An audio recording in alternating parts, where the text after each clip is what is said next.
What is going on, everybody? Welcome to the Fantasy Golf Bag live stream. As you can see, I am going solo this week. Skylar's traveling, Jacob's on vacation, and Axis is doing Axis things, probably working, building lineups maybe. So I'll be running the show today. Hopefully Axis or Sky will be able to hop in the chat and answer any questions I happen to miss. So I'm going to do my best to stay attentive this week. So it looks like we got a pretty good crowd. Appreciate all you guys tuning in. I think I got a pretty good show for you this evening, as long as I can stay up with the chat. I think we got a fun one. So right off the bat, I am going to, let's try something real quick. So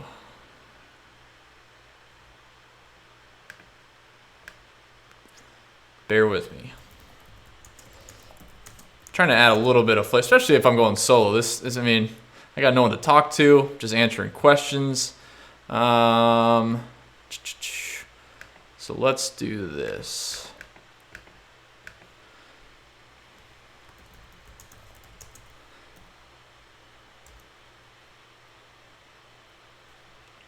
I can't type. Hang on.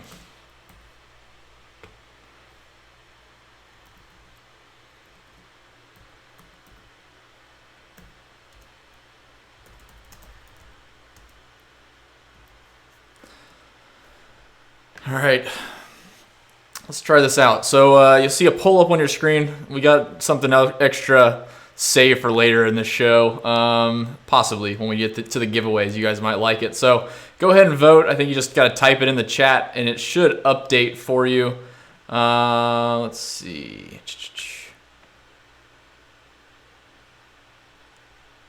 If you can. There you go. No, four is not an option. You have to type in 1, 2, or 3. Like this. There we go. Yeah, so go ahead and vote. I'm curious to see how many people are building up there. And then I got a second question we'll talk with just over 10K, I guess.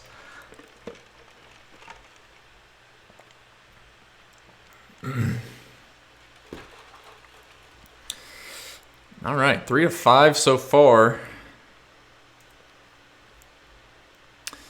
3 to 5. So if you're keeping score at home, we have, let's see, 1, 2, 3, 4, 5, 6, 7, 8, 9, 10. So you got an even 10, 3 to 5, 30 to 50% of those guys.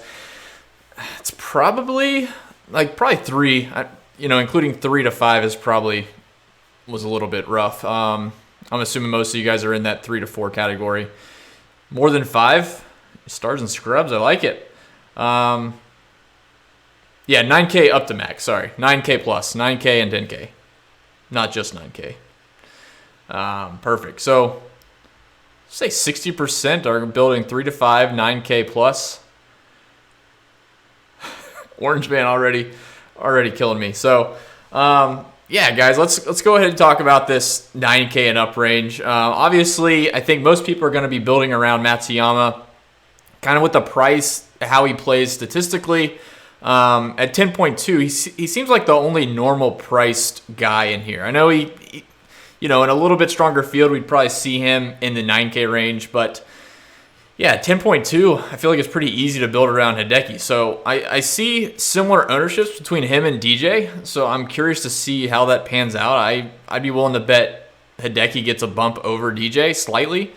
But we also see DJ with some good ownership at 12. And I know I did the Roto Grinder show last night, and Derek was talking about building actually with DJ and Matsuyama together. So you could build some pretty crazy stars and scrubs, and I shouldn't say crazy, but you can definitely build some 10K, double down the 10K, hop all the way down to the mid 7K range, and then drill a couple 6K guys. And this is honestly for multi-entries, bigger GPPs, but it's certainly possible.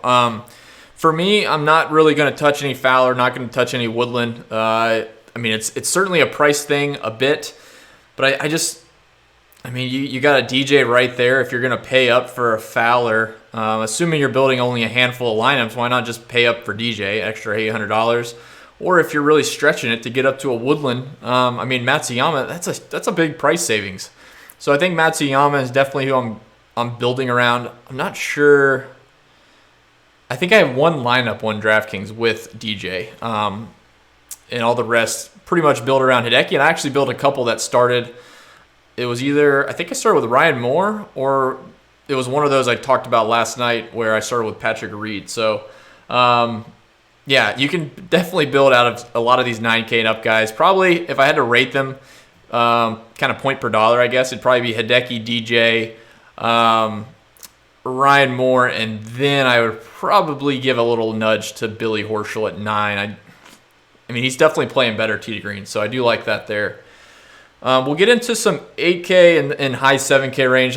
Since I'm going solo still and I'm not doing a showdown show with a bunch to show you, I'm going to go ahead and transition hopefully to the weather, and then we'll hop back and look through the final, the mid-range, and then we'll talk through the final. If you guys do have ownership questions, that's one thing we cover on this show. We try to give you, not necessarily pivots, but if you have a question around a specific player, maybe curious if a guy's even a good play, that's totally fine. Or if you're looking for an ownership pivot somewhere, and we can answer those as well. Didn't you used to have someone else doing this podcast with you? Yes, I did. So I'm going solo today. Kind of at the top of the show, I mentioned the other guys that run FGB with me are out doing random things. Skylar's traveling. He had to travel from Arizona to Florida the last couple days, and then Jacob's somewhere in South Carolina on vacation, and then Axis is, I think, working. So, all me. Stack Bundle says, where's the love for Fowler? I might hammer him if he's coming in under owned. He's definitely going to be under owned, but I mean, he's actually been playing. I would never count Fowler out, but at 11-2, it seems simple to me to just pay up. I mean, the Charles Schwab, obviously, is a comp course that I used in my article we mentioned on the podcast. And he missed the cut there. I know there was a couple of studs that actually missed the cut. But, yeah, his last couple showings, 36 of the PGA. You know, we'll just say his price is around $10K for that. Probably not going to cut it. Missed cut at Charles Schwab, 14th at Memorial. A little bit better. And then 43rd at the U.S. Open. So, 2 majors mixed in there. Memorial's a tough golf course. You know, coming here, I could certainly see him playing well, but for the price, 11-2, man, you're, to me, in a handful of lineups, that doesn't seem the best bang for my buck. I can look at his ownership real quick, though, just give you an idea of where it looks like he'll be coming in. I mean, I assume Fowler still gets ownership. I mean, Fowler should still be around 10 to 12% on the low side. Okay, yeah, they have him at 11%, so. Where's Nick at? Blue Dog? Man. No Kevin Na this week, though, so what are you going to do? Yeah, let me hop over here. We'll just talk through some weather.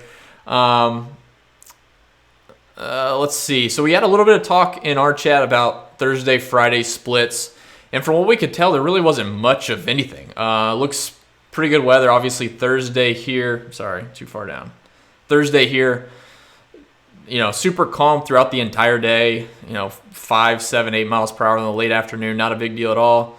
Weather's perfect. Like, it's, if anything, maybe hot for Detroit. But, I mean, from a golf aspect, this is perfect weather. So nothing to really talk about Thursday. Let's see if the Friday has any advantage. And then we could obviously, you know, pair that with the Thursday if you need to stack a certain side. Friday starting off around 7, 8, 9. Calm. Gets a little bit windy, and then windy early in the afternoon and dips down a little bit. So, I mean, if you really wanted to split hairs, you could say the Thursday PM, Friday AM has an advantage, but it's not anything I would try to target. Of all, I mean, certainly some weeks, like if the weather's drastic on one side, you know, grabbing that PM AM wave is a good strategy, and then even taking the bad wave is a good strategy, just in case the wind or the timing of when the weather hits is a little off. Like, if it comes a little bit early and all of a sudden Friday AM gets all the bad stuff and maybe late Friday they get out of it kind of clear, you know, you're at a big advantage if the lower owned guys are in that wave that no one played. But yeah, I just don't see anything. 7 to, you know, we'll say 7 o'clock, 7:30 to noon, 11:30 or noon. I mean, they got some good weather, then they get a little bit of wind, but then the afternoon guys are facing the same thing. So I got nothing there. No waves for me this week. Yeah, Ruff, I forgot to do the listener league before we recorded. So then when I post out the link, I don't add it in there just because I didn't mention on the show. Generally it doesn't fill. So we have one up, but it's just for our chat this week. I'll have one up next week. Or just for the FGB guys this week. Is Woodland fade strictly a price fade? He should tear his course up. Yeah, it's somewhat a price thing. I mean, coming off a win, I don't really have a problem playing someone like that. But I mean, in any normal field, I would probably take Hideki over Woodland, and he's already cheaper. So why not use the savings? And the ownership is a pretty big difference if you want to look at it from a price and ownership perspective. We got Woodland at about 12.5% and Hideki over 25%. So, and honestly, I'm not building 100% of my lineups with Hideki, but I'm not going to Woodland either. So keep that in mind as well. Great. If he comes out, I didn't check Guru's card. So we have a betting card. You can find it fantasygolfbag.com/betting cards. You can find it on the homepage. But I don't know if he did anything with Woodland, but I just can't imagine anything is worth betting this week or playing at an elevated price after winning the U.S. Open. So it'll just be a pass. If he goes off and wins, I can live to play next week.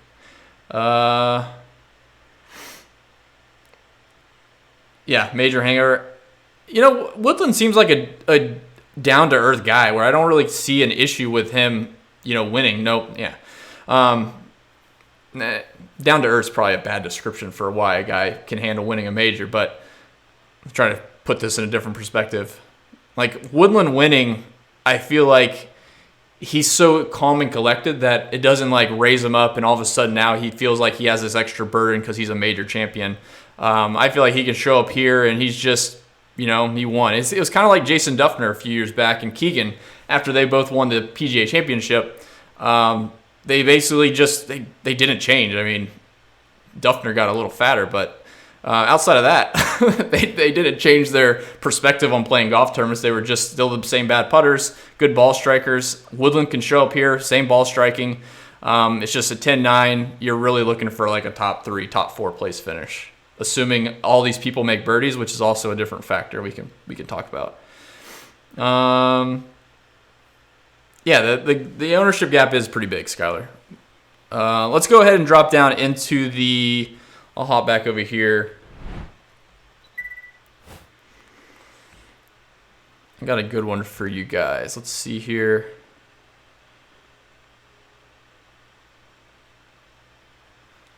Gotcha. All right.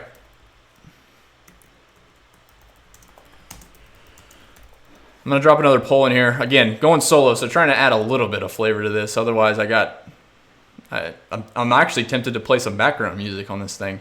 Let's try. So we're talking about the 8K range. And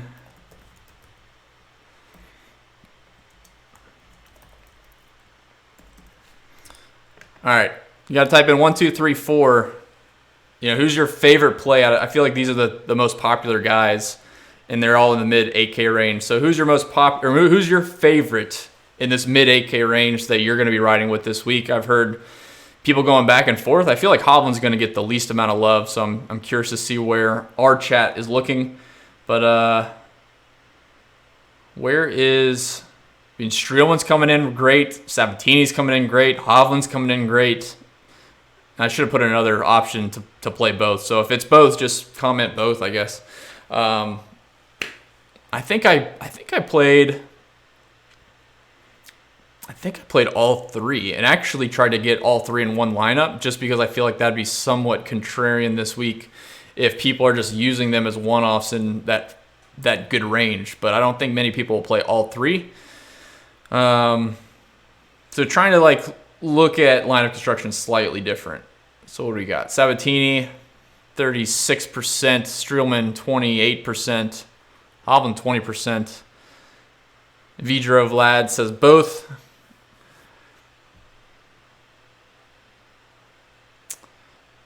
All right, so looks like Sabatini is getting the nod barely over Streelman. It's pretty close, but Hovland's the lone guy out.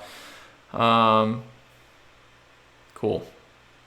Now they tied. So Streelman, Sabatini. So, all right, I'll end that one. Appreciate it, guys. So yeah, I mean I like both of them. I think Streelman would probably be my slight nod. I know guys in our chat were talking about him earlier today, or talking about Sabatini as a pivot off Streelman. I mean, both played great, and when I looked at Colonial, which I'm trying to use as tiebreakers, maybe guys that are a little bit cheaper that can kind of fit in some of these lineups. Sabatini finished 6th. I think he shot, 68, 66, 73, 67. And Streelman also had a good round. That was like right at the beginning of this good run of form he had. He finished 31st, 69, 71, 69, 72. So I think both are fine. I'm playing both. I'm gonna play a little bit of Hovland. But yeah, curious where most people are going. I assume no one's going to like Bubba around there. Kokrak probably is lost a little bit. So yeah, I like the 8K range quite a bit, just camping out in that mid tier. So let's go ahead and hop down. I see a question already for Brian Harman. I got some interesting stats on Brian Harman if I can pull this up.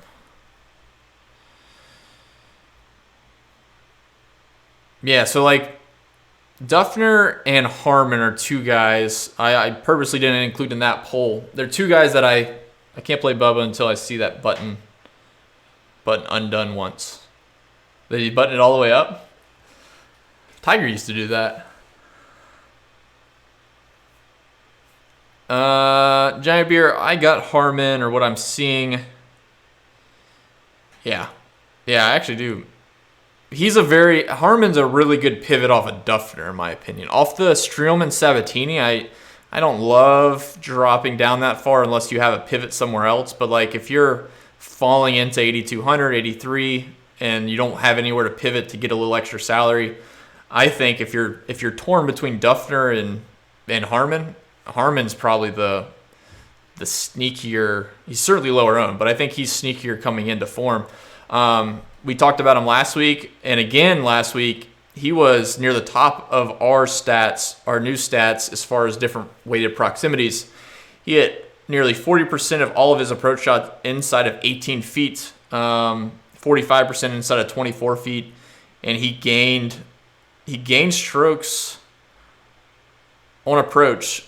57% of his approach shots he gained, which is a really good metric. Obviously, guys, you know, when you're looking at strokes gained off the tee, strokes gained approach, guys are going to be losing strokes, gaining strokes on different holes. And what we're trying to do here is look for guys that maybe, we'll say a perfect example was Russell Knox at the Valspar, who he played well, but he had an albatross on hole 11 the second day, I believe. He gained probably a shot and a half, shot and a quarter strokes gained approach there. And when you compare that to the rest of his round, that really elevates him, and he looks like a great play. When you look out throughout the scorecard, it really wasn't that great. Like, it was very mediocre. There's other guys that arguably played more consistent than him on their approach shot. So trying to use some of these new stats for us to dial into where guys' consistency is, and Brian Harman certainly is fitting that build for me. Let me try to catch up on a couple of these questions. I see Billy Reese there. So you think in my last spot hybrid go Harman over Duffner? I still like Duffner. So I think when you were asking me earlier today, I was certainly sold on Duffner. I don't think, in terms of ownership, Brian Harman gets the nudge. I think both look fine. Like, they grade out very, very similarly. Both are kind of at similar points in the year. Like, everyone has highs and lows. Both are kind of in that they hit a low spot. Now they're kind of maybe to the top of the bell curve, maybe just short of it. So it's up to you. I would stick with Duffner, since I kind of led you that way earlier today. But I'll tell you what. Let's do this.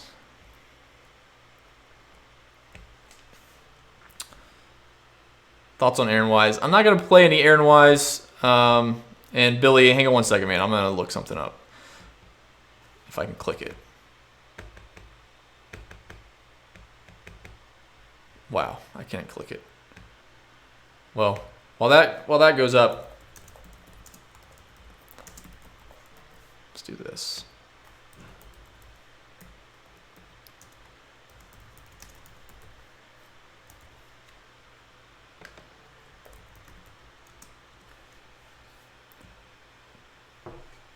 Who should Billy play? While they're doing that, Billy, I'm actually going to look something up. I can't get it on that computer for some reason. So Johnny Appleseed asked, thoughts on Aaron Wise? His last couple showings, like, it's really tough for me if guys are coming off playing at the U.S. Open at Pebble Beach. A lot of their approach numbers look bad. Not look bad, but like if they played poorly, they're going to look very bad compared to guys that played last week. So I'm not going to play any Aaron Wise. I don't hate the play. I don't like seeing two back-to-back poor performances, and I haven't seen him play since the U.S. Open, which he played bad. So no Aaron Wise for me. Billy, bear with me. I almost got it. Let's see here.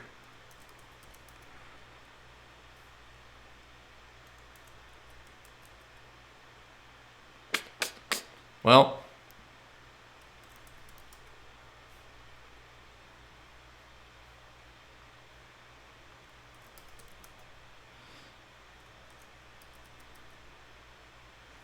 both are similar. Yeah, I was gonna say let's go Harmon. They have a similar tee time, so like you couldn't even give a slight bump. When I looked at the Charles Schwab, I didn't go back to 2 years ago, but both played fine. Harmon edged out Duffner slightly, so let me look at his driving accuracy real quick.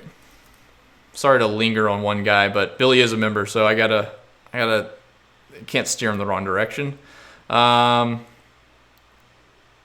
Yes, 85, 66, 73, and Duffner.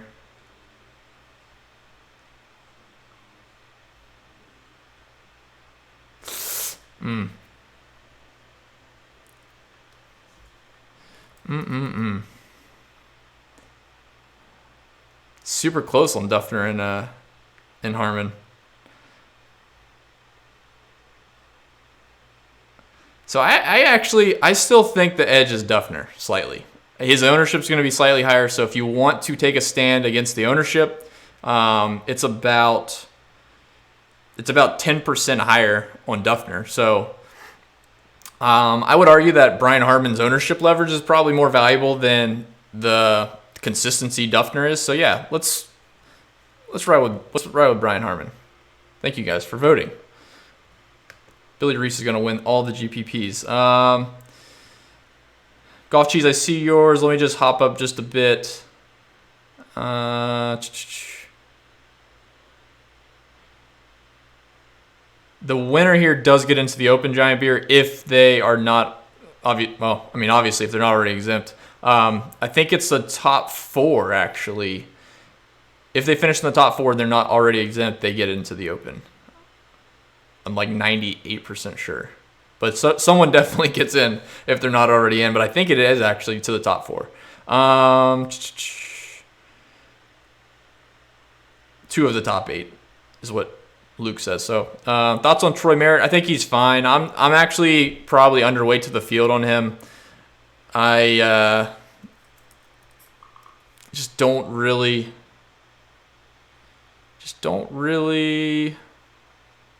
So like last week, he hit 46% of his approaches inside 24 feet, which was pretty good, not bad. He only gained, so like he actually lost strokes on approach per round. So that's my main reason for kind of lowering my exposure to him. He didn't hit a lot of shots close, so I just feel like at 7K, there's some other guys that I like quite a bit. One of those that I brought up that you kind of got to look for upside in this type of field, but I do like Alex Prue there. Obviously, Hank Lebioda right below him. And there's one more, which we'll get to here in a second. Let me try to race through these things. Aaron Wise, we talked about. Let the post splits aside. Yeah, you could do that. A lot of votes. Does Sabatini wear black jeans and gold chains? The guy looks like he came out of Goodfellas and onto a golf course. He does look rugged. The best was, if you guys have ever seen, I assume some of you guys know who Ben Crane is. He's still on tour, but he actually has some pretty funny YouTube videos back in the day. But Sabatini walked off the golf course on Sabatini, or walked off the hole. So Sabatini was playing with Ben Crane. Ben Crane was so slow, and Sabatini just finished out and just walked off to the next hole, teed off, and just kept going. That was pretty funny. Check that out. Fantasy Jesus, thank you for the follow, buddy. So Golf Cheese says, question about general strategy. I only can really play like 15 lineups with so many guys in the 7K and 8K range. What's the best way to go about getting the core? You're better off building a core if you're going to try to like focus on a few guys is in the top range. Like that's where you'll feel more comfortable. In the 7K, you might be able to get one guy, but certainly don't try to go overweight on too many in the 7K range. So like building 15 lineups, that's actually a good number of lineups. You could probably have a player pool up to 20, depending on what you're looking to do. But I would certainly try to broaden your 7K range more than your like 8K, 9K range, if that makes sense. Just because the guys down there are usually pretty close in quality. You don't want to be too overweight on someone and they miss the cut. It's much more reliable if you just compare like a Ryan Moore at 9,500. If you're 50% owned in your 15 lineups or whatever 7 of 15 is, versus we'll say,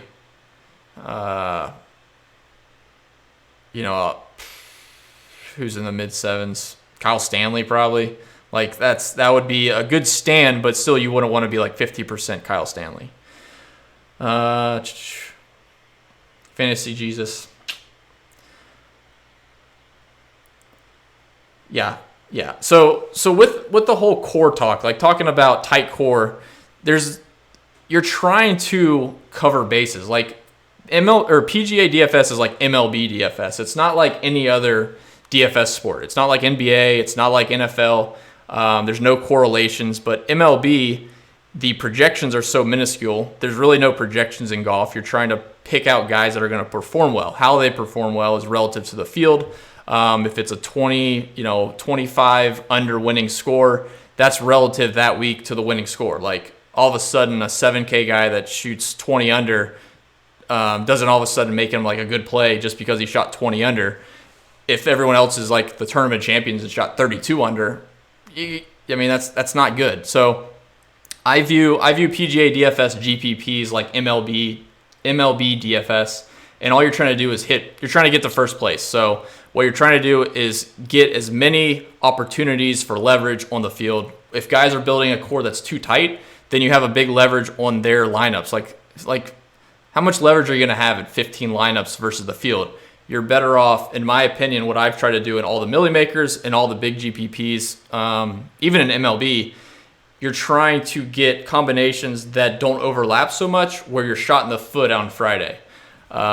You really want to get your opportunities to get to first place. If you go through any of the optimal lineups, which I don't like, optimal lineups will say like, oh yeah, the optimal lineups save $1,700 on salary or $2,700 on salary.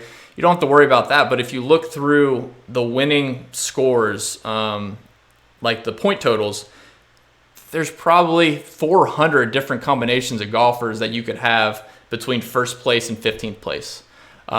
So in my approach, whenever I'm trying to build my PGA DFS lineups, there will be a couple guys that I'll be overweight on for sure. There's really no clear-cut values in golf. This isn't NBA where there's a 3K guy that's playing 25 minutes and you can get that value.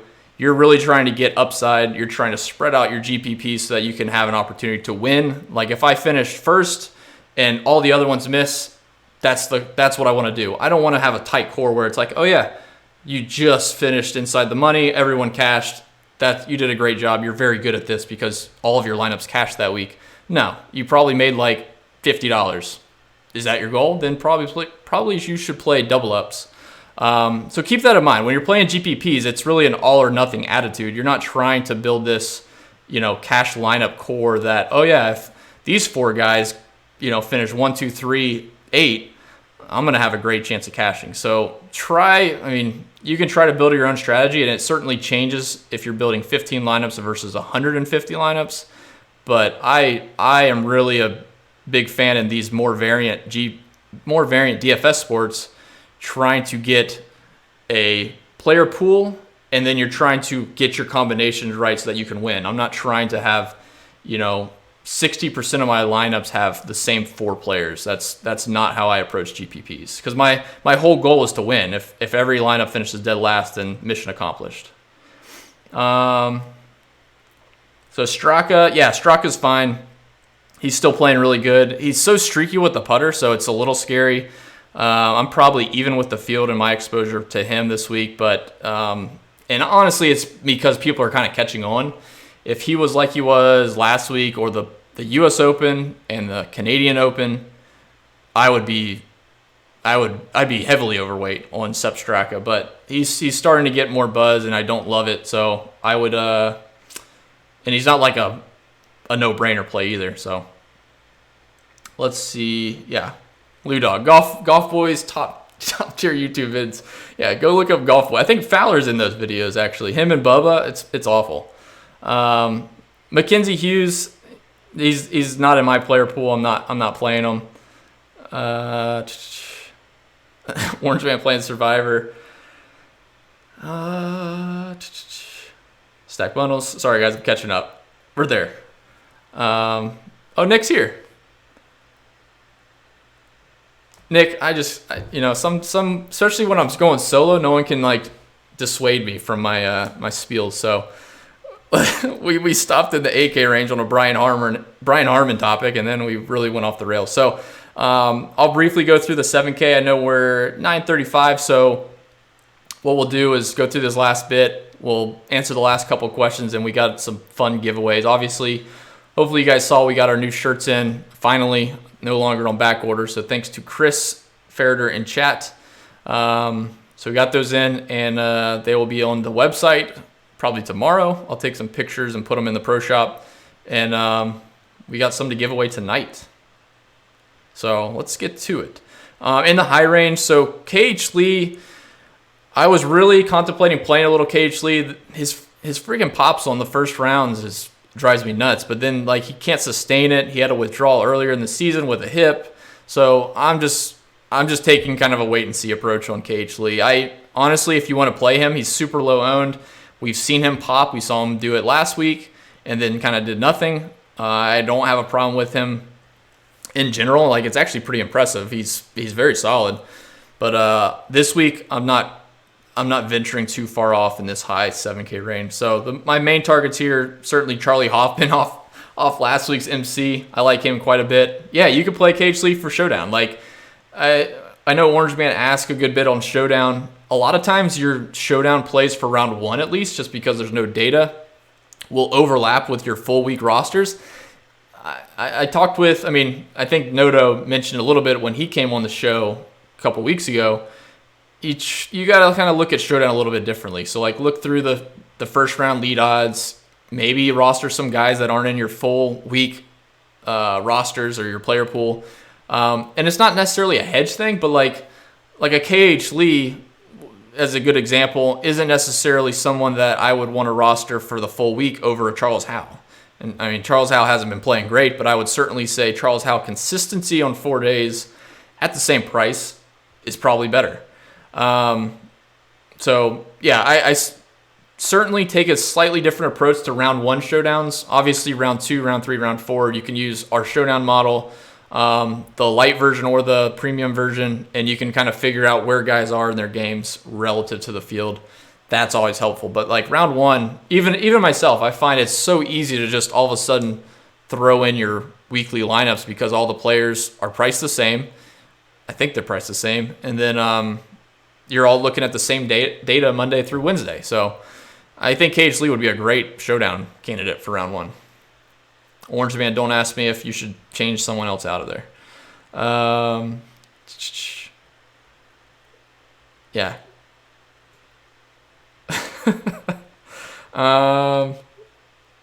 Yeah, they're actually pretty good shirts. We'll get to a couple of those giveaways tonight. And then let's see. Andrew Landry, I looked at him earlier. I didn't play him on DraftKings.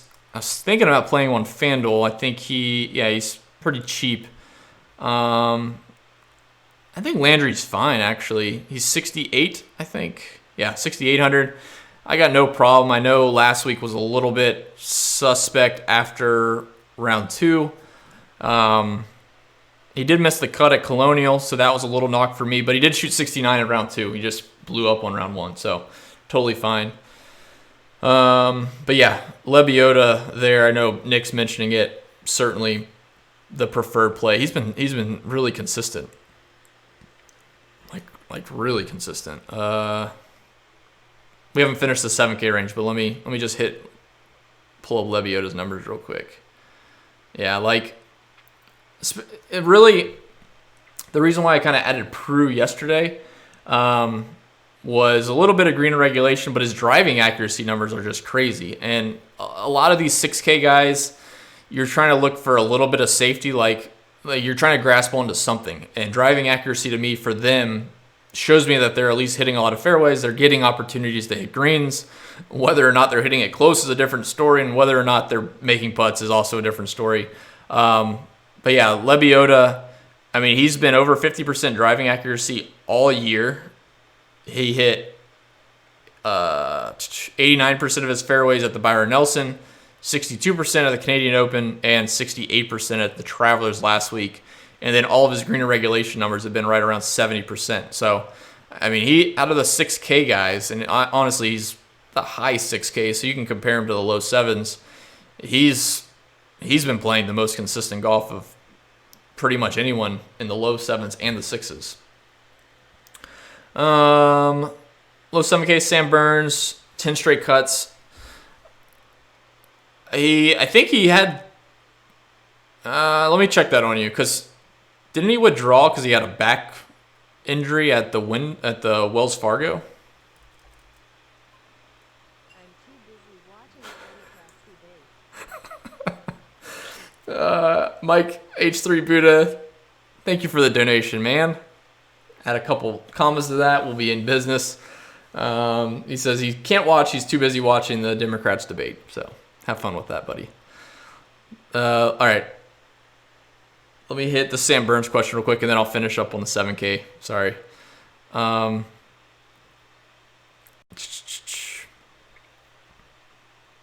could have sworn he had withdrawn. Oh, he played last week.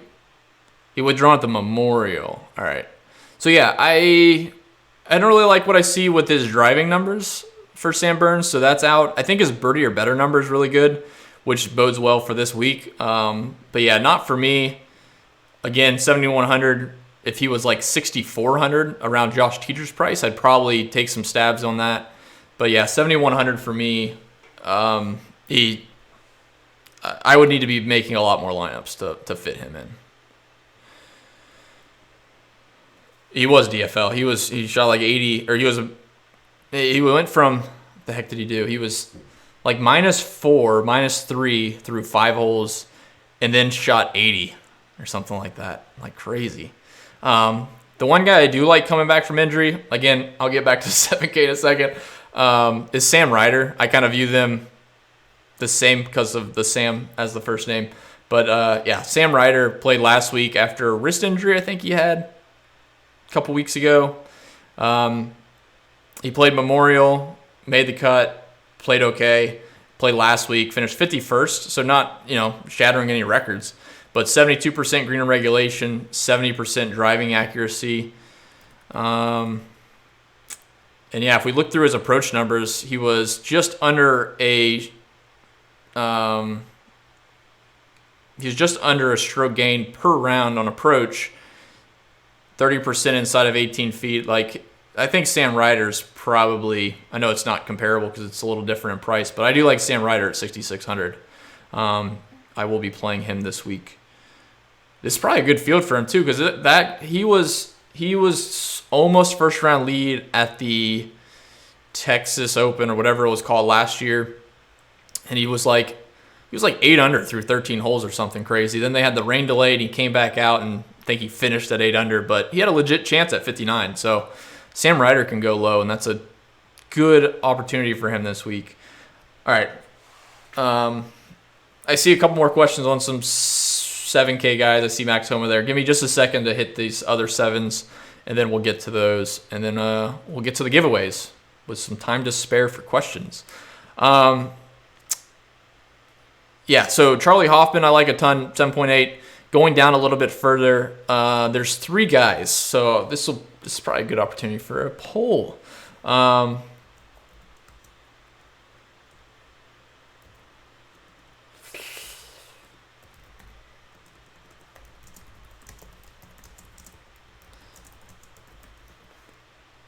Give me a second.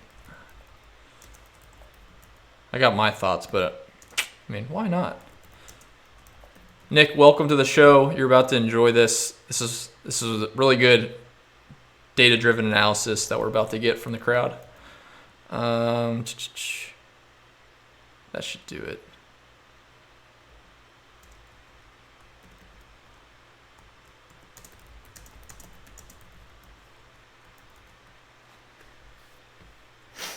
All right. Type in 1, 2, 3, 4, depending on what you want to see or what you think.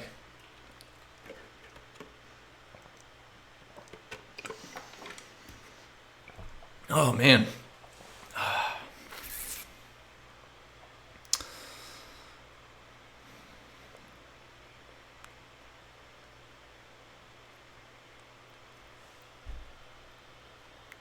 Oh, Mike's still in the chat. I see you voting. Oh, no. Shoot. Hang on.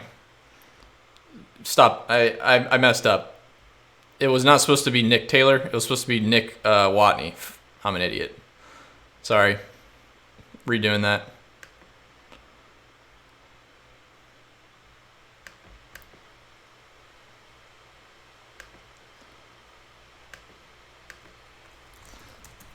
Gosh.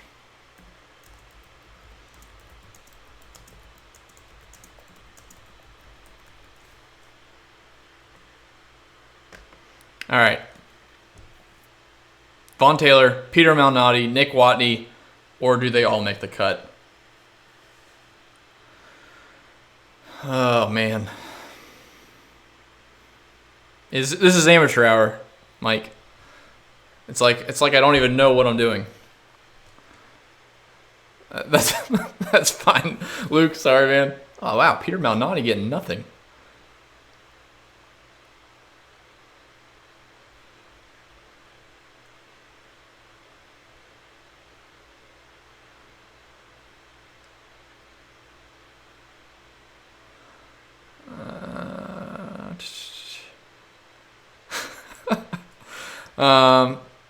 So Malnati has the least likely, and you guys think Watney has the best chance to make the cut. Nick Watney.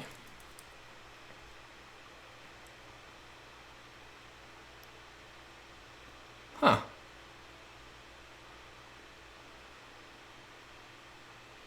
I mean, Malnati's been playing more consistent. Let me peek at old Nick Watney. I mean, my lean was Vaughn Taylor for making the cut. So that would be who I would vote for. Yeah,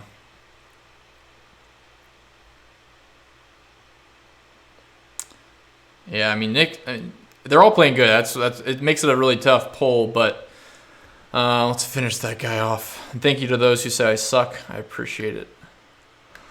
Yeah, I'm leaning Vaughn Taylor. So like out of those 3, I feel like to me personally, I feel like it's a trap.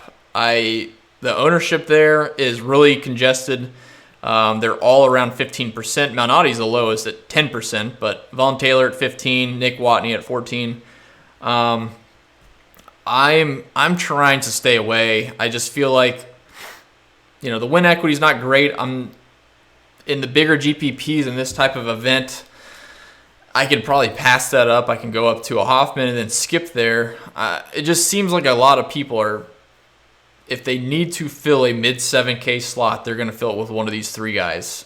I saw someone ask about Matthew Wolff. I think he's fine. I'm not going to play him this week. Probably bet him for a top 10, but I'm not going to play him in DFS. Not really encouraged by last week, and I don't really think this is the best golf course for him, but it's hard to know. It's hard to know what courses are great for him, but it really seems like courses like where he played at the Waste Management, a little bit open, a little more open off the tee. I think this course will kind of pin him in a bit. I don't love it for him this week. The low end there, still a little bit of Danny Lee interest, and Corey Connors, totally fine with that. And then Max Homa would probably be my favorite out of those three. He's still playing extremely consistent. So let me try to hit a couple questions.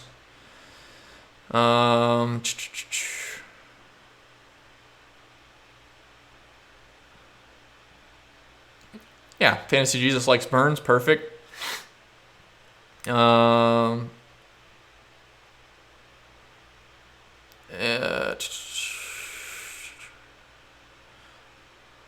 What's the ownership number that you're seeing there, Worker Cut? 8%. I don't think Substrack is worth fading at 8%. Like if you land on him and you like him, that's totally fine. 17% or something. Like I don't even know who's the most popular down there. I'll give you a number though. Let's see. Oh, perfect. Yeah. Lebiota and Sam Ryder. Makes sense. Great. Those are the two most popular. Substrack is up there. Is it relative to that price range? But yeah, I still don't think, like if you're falling on him, he's kind of in that Lebiota category. If you're building a couple lineups, they're the kind of guys to rely on, not try to get too crazy. And I forget who asked about the 15 lineups. That would be an opportunity there where I would say, okay, let's have some Straka. Maybe some Lebiota if you want, but then let's go elsewhere. Let's try to get, Prue should be pretty low, and I like that. Adam Long actually played really well last week. 6.9K there. He's at under 1% owned, so I actually do like Adam Long this week at the ownership. That's bizarre to me, and no one's going to play him. So I can pull up his numbers too. Yeah, so Adam Long last week, he hit 31% of his shots inside of 18 feet, 41% of his approaches inside of 24 feet. He gained just under 50% of his shots, but still, he was gaining a good chunk. He was, for consistency in the whole field, he was one of the more stable guys between gaining and losing strokes on approach. So Adam Long would be, if you guys... the guy that I was asking about 15 lineups, 20 lineups. I do like Adam Long there. I know Nick chatted with me a bit about Svensson. I'm okay with Svensson. Don't love it, but he gives you so much price savings down there that you really honestly need a made cut from him. You don't need anything crazy. If I missed your question, I apologize. I think I got through that gap.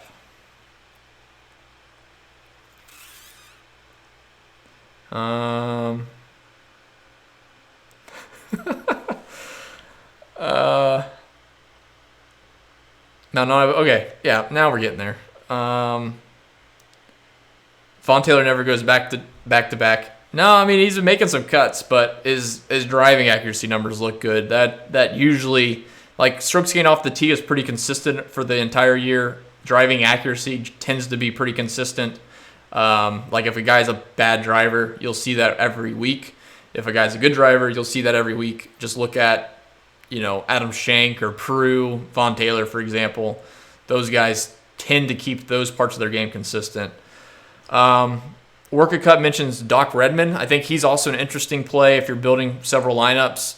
And even if you just want to throw in a few random $5 ones. I don't know if that's filled up yet. But yeah, Doc Redman coming off the web.com has been playing pretty good golf, and he's certainly, in my opinion, and I don't really vouch for dart throws, but if you wanna go for a dart throw, a GPP punt as Worker Cut terms it, yeah, I think Doc Redman's a really interesting one that again no one will play. Yeah, DJ's ownership doozy is around 25%, 23%, I think. 24%. I missed it. Yeah, Wolf is going to kill the fall swing. Like the Kevin Tway tournament he won, whatever that was, Sanderson Farms or something like that. Yeah, those are the type of events he's going to kill, like Cameron Champ style. He's just going to eat those up. 13.5 for a top 10. Perfect. Going through these. Spawn, no Spawn for me. Him and HV3 are both guys I kind of group together. I'm not big on either one week to week. They kind of pop, but they never show consistency that I can rely on. It's literally GPP plays, and I still want to have a little bit more process behind playing them. You'll notice there's a difference there between playing like a Doc Redman, where it's a punt just because they're not getting any ownership. Adam Long, it's not getting any ownership, and he's coming off a good performance. But yeah, Spawn, HV3, even if they had back-to-back top 10s, it's like Snedeker, man. They're gonna miss the cut very soon. Yeah, Malnati's a bad putter. Malnati has been putting bad. The Long has a good tee to green game. Yeah, he does. All right, I think I got back. Yeah, giveaways. Orange Man, you already have a shirt coming. Let's go ahead and hit the giveaways. If you guys have any questions, though, let me know. I'll try to hit them as we roll through this thing.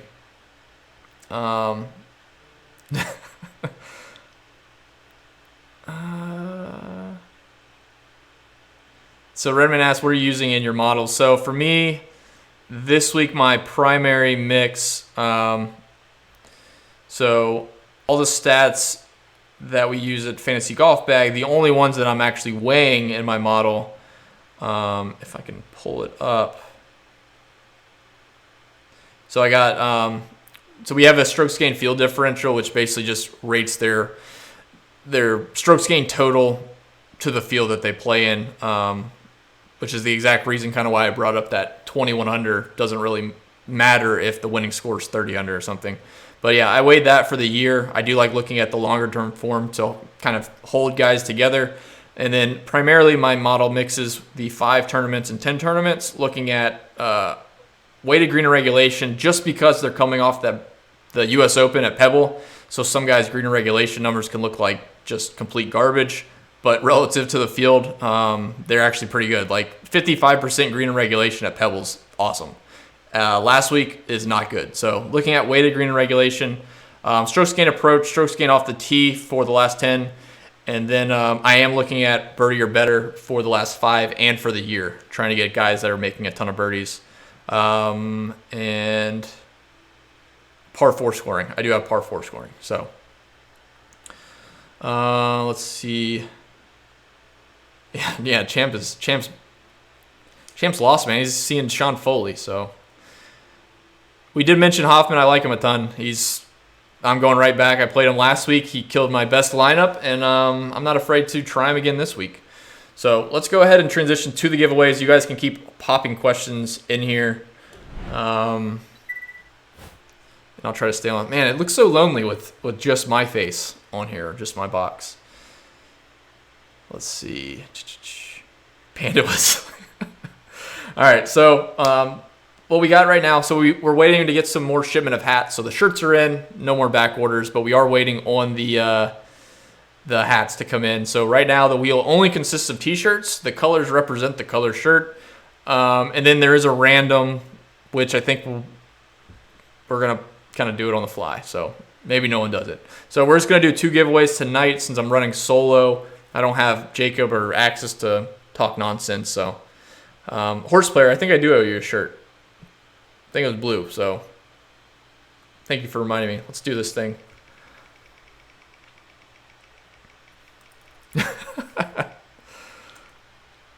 All right, blue, the new one. So it's going to be the same one I got on right now, but it'll be blue. It's got the American flag on this side. Let me run the keyword for you guys. The keyword this week is going to be wolf. First one, anyways, is wolf. Like Matthew Wolf, not the wolf. The flag is backwards. You probably don't know why that is, Mike.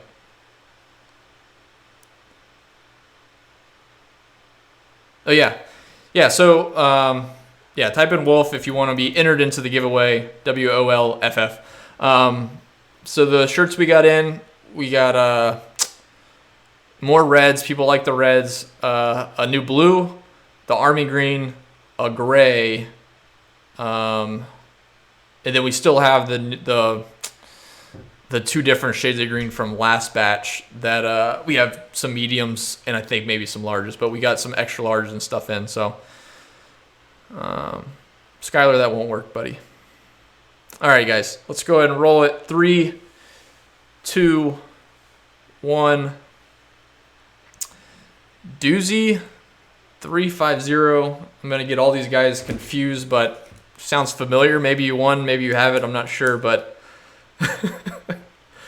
Doozy, congrats, man. Just DM me your address and shirt size, and we'll get you a blue t-shirt. All right, we'll do one more. Spin this thing.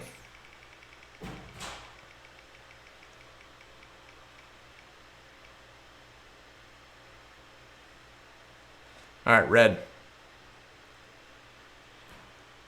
You guys ready for the keyword is going to be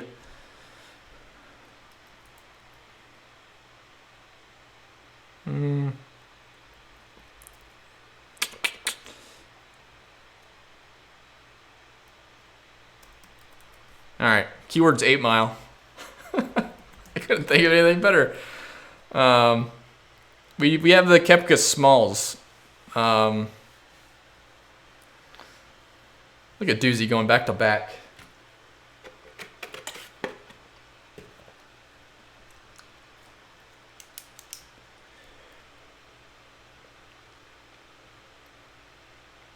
Papa Doc Redmond. And then this will be a red one. Yeah, should have done Slim Shady. That would have been good.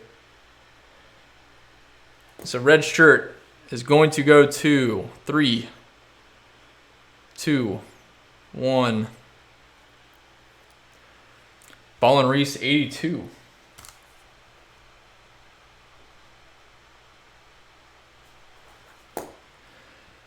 So close, bundles. All right, guys. I think that'll do it. Any other last minute questions? If not, I'll get you guys out of here. Go build some lineups. I mean, obviously, everyone's dealing with the same kind of top-heavy, crappy field. But hopefully you guys enjoyed the show. Sorry it was solo. Next week we'll be back to normal with Jacob and or Axis. So appreciate you guys all tuning in. Really had fun tonight. Hopefully you did as well. We will do a live stream on Saturday night. That's the plan for the showdown. So stay tuned depending on what time we decide to do that. But we'll be using our tools kind of like we did at the U.S. Open. And, hopefully we get some more winners this week, get some green screens, and get some bankroll going for the next Millie Maker at the British Open in 2 weeks. So enjoy this week, guys. Have fun. We'll see you later.